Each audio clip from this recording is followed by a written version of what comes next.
Sa ilalim na regional sa mahal na pamahalaan ng Maynila at Malabon.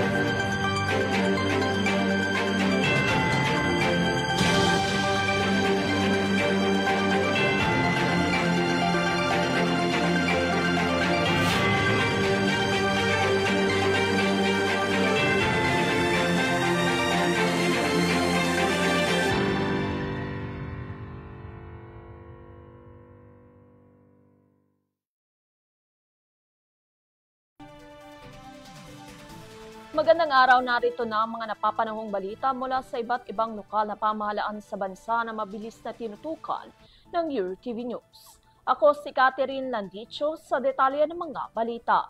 Nagsagawa ng Common Sanitary Landfill ang provincial government ng Negros Occidental para sa siyam na local government unit ito. Nagtatag ng Common Sanitary Landfill ang Negros Occidental Provincial Government na nagkakahalaga ng 30 million pesos para sa siyam na local government units o LGUs sa bayan ng La Castellana. Ito ay kabilang sa mga inisyatiba ng lalawigan sa pamamagitan ng Provincial Environment and Management Office dahil ang 10 taong solid waste management ay nakakuha ng pag-aproba ng National SWM Commission. Habang napiling cluster ng LGU beneficiaries ay Pulupandan, Baladolid, San Enrique, Pontevedra, Hiningaran, Binalbagan, Moises Padilla at Isabela, bukod sa host municipality ng La Castellana na walang waste disposal facility. Ayon kay Governor Eugenio Jose Lacson, inaasahang matatapos ang konstruksyon sa Nobyembre kasalukuyang taon.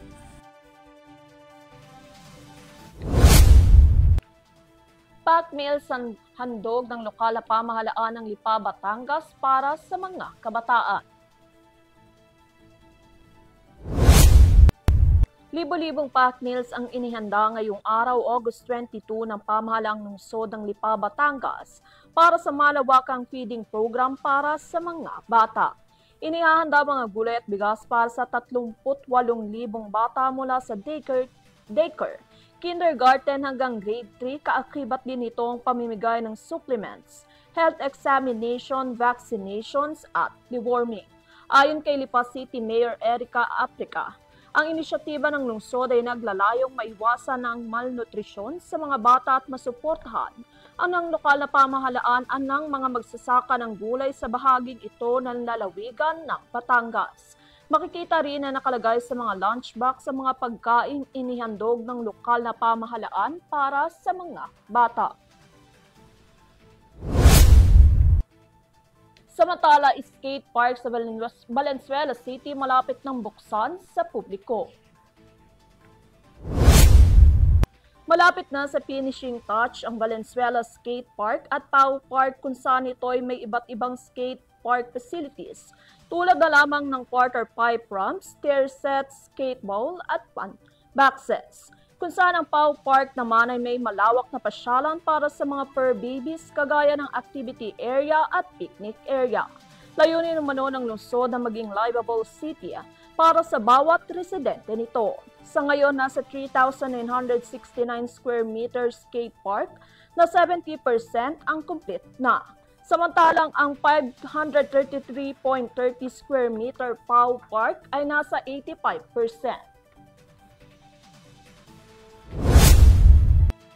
Pampering para sa mga residente ng Malabon City inihandog ng lokal na pamahalaan.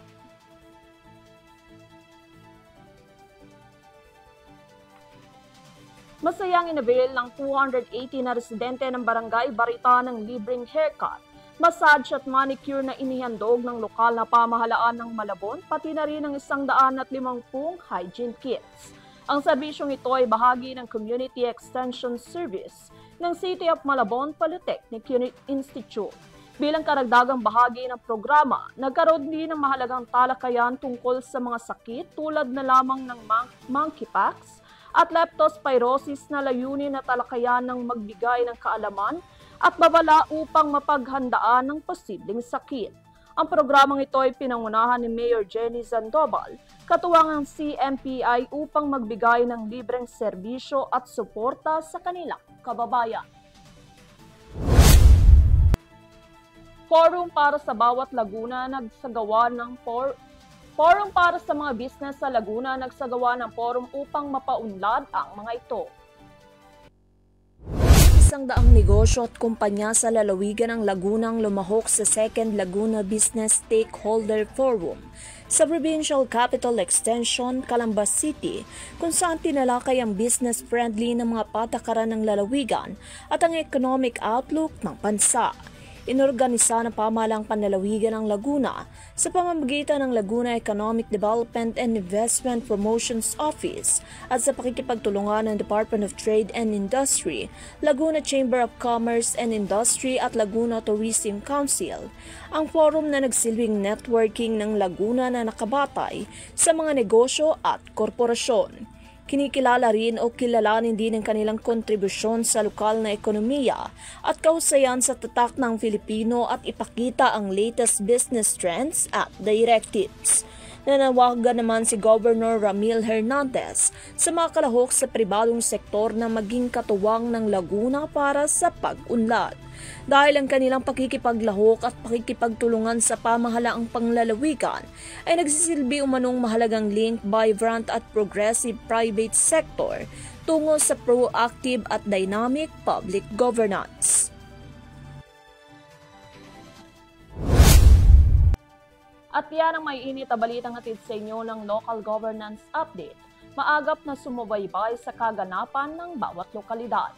Patuloy rin na sumubaybay sa aking programa mula Lunes hanggang Biyernes, alas 3 ng hapon. Muli ako si Catherine Landicho, sumasaludo sa bawat Pilipino.